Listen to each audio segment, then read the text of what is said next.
চলো তোমার মাথাটা ঠান্ডা করে। দেখো বৌদি, আজকে কোনো তাড়াহুড়ো হবে না। আজকে দুজন দুজনকে চিনবো, নতুন করে জানবো, অনেক গল্প করবো, অনেক মজা করবো, তারপরে না অন্য কিছু হবে। আজকে তো মজা একটু ভালোভাবে দিব। এই যে মজা। তোমার পাওনা তো তুমি পেয়েছো, তাই না? এটা জায়গা মতো রেখে দাও। আসো।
বলে সকাল তো হয়ে গেছে, তা পরে পরে কি এখনো ঘুম পারবে?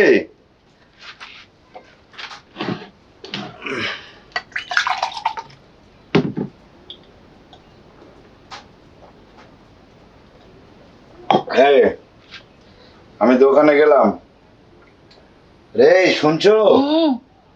আমি দোকানে গেলাম, খাবার পাঠা দিও। আর সকালের নাস্তা না আমি বাইরে সেরে নেব। কি করছি বুঝতে পারছো? দোকানে গেলাম, খাবার আগে ভাগে পাঠা দিও।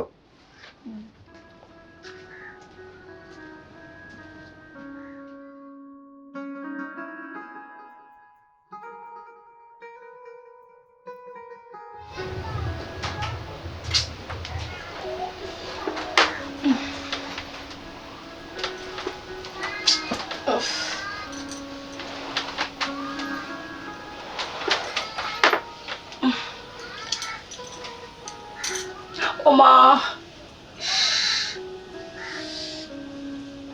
তো ব্যথা।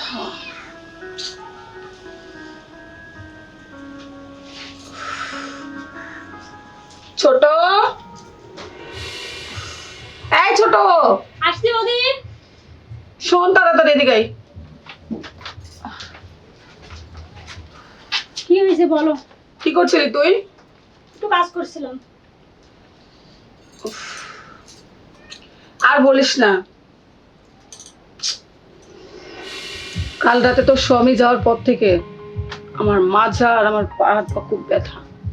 একটু টিপে দে না রে। আচ্ছা, ঠিক আছে, তুমি সব আমি দিচ্ছি। একটু পাটা টিপে দে না রে, খুব ব্যথা করছে।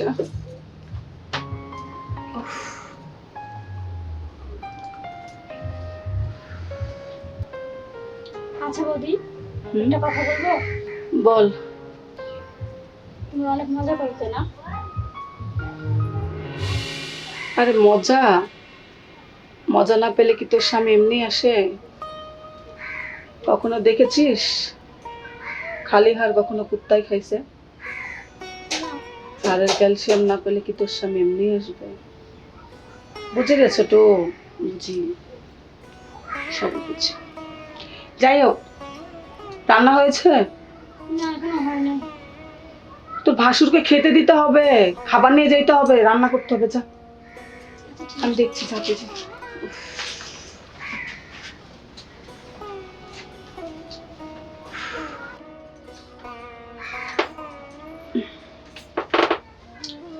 যাই, চান করে আসি।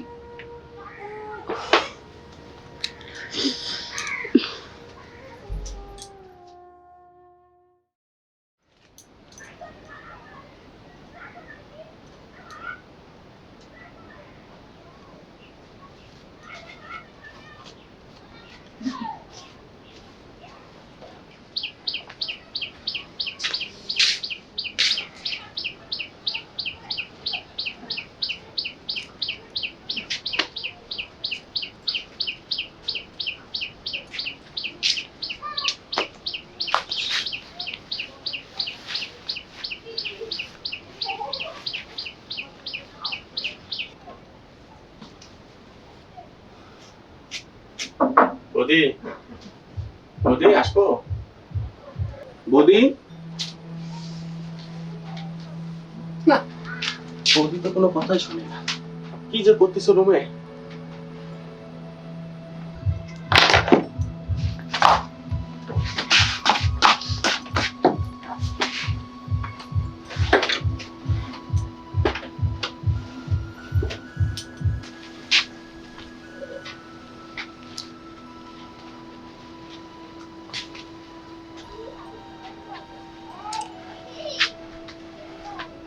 বললো যে কাল যাবো আর আসবো,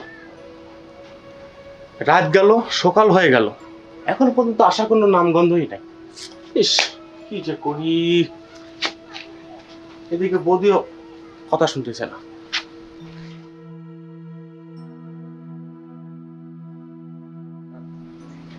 না বৌদি, বৌদি,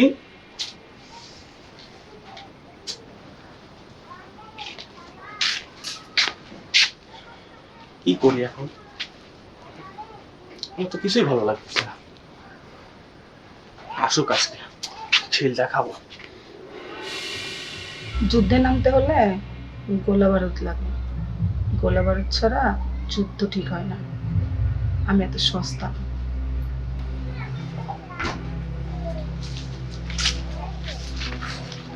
এই তোমার আসার সময় হলো? তুমি বললে যে যাবো আর আসবো, হ্যাঁ? আসলে বাবার কাছে টাকা ছিল না, ধান বিক্রি করতে একটু সময় লেগে গেছে। এখন কি টাকা নিয়ে এসেছ? হ্যাঁ, এই যে টাকা নিয়ে আসছি। 5,000 টাকা। যাও টাকা বৌদির হাতে দিয়ে আসো, যাও আচ্ছা, ঠিক আছে। যাও, ব্যাগটা আমার হাতে দিয়ে দাও। যাও বৌদিকে টাকা দিয়ে এসো। বৌদি, বৌদি, হ্যাঁ বল। টাকা নিয়ে আসছি। ও আচ্ছা, দরজাটা খুলো।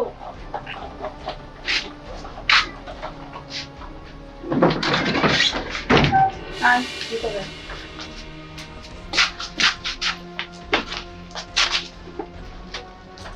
তুই যে বলি তোর কাছে টাকা নেই। টাকা তো আমার কাছে নেই, বাবার বাসায় গেছিলাম, বাবা ধান বিক্রি করে টাকা দিল, ওই টাকাই নিয়ে আসলাম। ও আচ্ছা আচ্ছা, ঠিক আছে। টাকা যখন পেয়ে গেছি, তোর মরদ তো খুব ঘাম লাগছে, যা পাঠিয়ে দে। আচ্ছা, ঠিক আছে বৌদি। ঠিক আছে।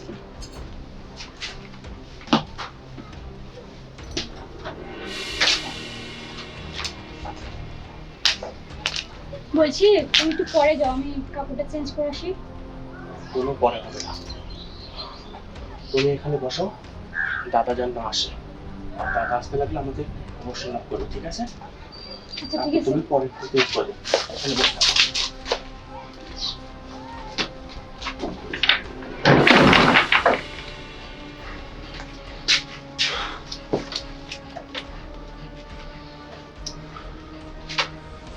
কি হয়েছে? তোমাকে না এর আগে অনেকবার ডাকলাম, একটু কি উত্তর নেওয়া যায় না? আরে আর বলো না, আমি একটু ঘুমিয়ে গেছি। চলো, তোমার মাথাটা ঠান্ডা করে দাও। দেখো বৌদি, আজকে কোনো তাড়াহুড়ো হবে না। আজকে দুজন দুজনকে চিনবো, নতুন করে জানবো, অনেক গল্প করবো, অনেক মজা করবো, তারপরে না অন্য কিছু হবে। আজকে তো মজা একটু ভালোভাবে দেবো। এই যে মজা। তোমার পাওনা তো তুমি পেয়েছো, তাই না? এটা জায়গা মতো রেখে দাও। আসো।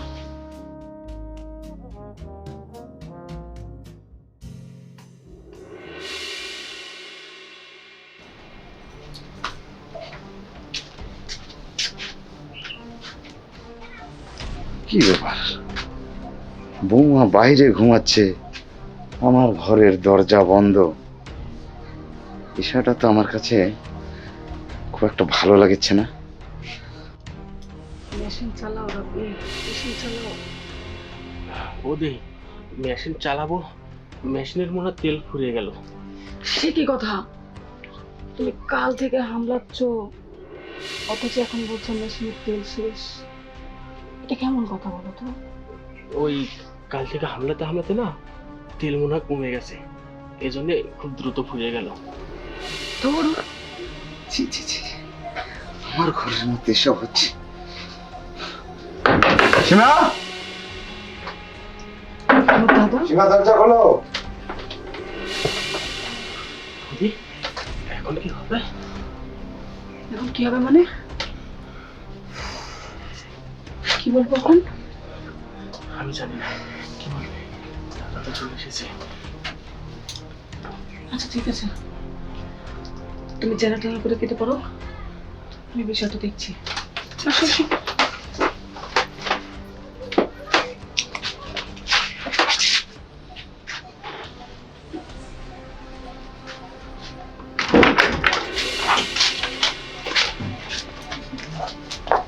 কি দাদা আপনি? তার মানে তুমি রাব্বিকে ঘরে নিয়ে কি করছিলে? দাদা, ওই বৌদির কাছে টাকার জন্য গিয়েছিলাম। আমি সব বুঝি। তোমার স্বামী আমার ঘরে, আর তুমি বসে বসে সেটা পাহারা দিচ্ছ। ছি ছি ছি ছি ছি। আর তুমি, আমার ভাবতেও ঘৃণা হচ্ছে যে আমার ঘরে আমার সংসার এসব চলছে। আমি না তোমাদেরকে অনেক বিশ্বাস করতাম, কিন্তু তুই তুই সেই বিশ্বাসের মর্যাদা রাখলি না। আরে তুই তো ভাই নামের কলঙ্ক। আমি আমি তোদের মুখ আর দেখতে চাই না। তোরা এই মুহূর্তে আমার বাড়ি থেকে বেরিয়ে যা। দাদা ভুলে গেছে, ক্ষমা করছেন। দিদির কোনো দোষ নেই, দোষ আমার দাদা। তোমার দোষ মানে? হ্যাঁ আমার দোষ। আসলে ছোট থেকে আমার একটা সমস্যা ছিল। আমি আমি না পারবো মা হতে, না পারবো একটা স্বামীর, একটা স্ত্রীর সুখ দিতে। আপনার বৌদির কোনো দোষ নেই, সব দোষ আমার। বৌদিকে আমি টাকার লোভ দেখাইছিলাম। তোমার এই সমস্যার কথা তোমার পরিবারের কাছে কেন বলনি? আমার পরিবার এটা জানে, আর ছোট থেকে অনেক ট্রিটমেন্ট করছে, কিন্তু লাভ হয়নি। দাদা প্লিজ এই সংসার থেকে আমি তাড়িয়ে দিবেন না, আমি এই সংসারে থাকতে চাই। ঠিক আছে, তোমার এই সমস্যার কথা তো তুমি আমাকে বলতে পারতে। আসলে দাদা আমি বুঝতে পারিনি কি করলে কি হবে। আমি প্রয়োজন হলে আমি রাব্বিকে আবার বিয়ে দেব, প্রয়োজন হলে ও 2টা বউ নিয়ে সংসার করবে। তুমি আমাকে বলতে পারতে। কিরে রাব্বি? জি দাদা, ঠিক আছে দাদা, তোমরা যা ভালো মনে করো তাই করো। এসো। আর তুমি তুমি কি করে পারলে তোমার দেবরের সঙ্গে এসব নষ্টামি করতে? তোমার বিবেকে কি একটুকু বাঁধলো না? আর আর এতই তোমার টাকার লোভ। এই তোমাকে আমি কিসে কমতি রেখেছি? তার জন্য তুমি কটা টাকার জন্য তোমার মান সম্মান, আমার মান সম্মানের দিকে তুমি তাকালে না? ছি ছি ছি ছি ছি, আমি ভাবতেও পারিনি। আমাকে ক্ষমা করে দাও, আমার ভুল হয়ে গেছে। বাবার অসুখের জন্য অনেক টাকা লাগতো, সেই জন্য বাধ্য হয়ে আমি এই কাজ করেছি। বিশ্বাস করো,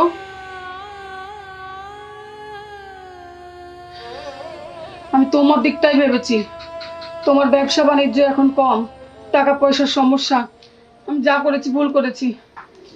আমাকে তুমি তাড়িয়ে দিও না, না হলে কিন্তু আমার মরণ ছাড়া গতি নাই।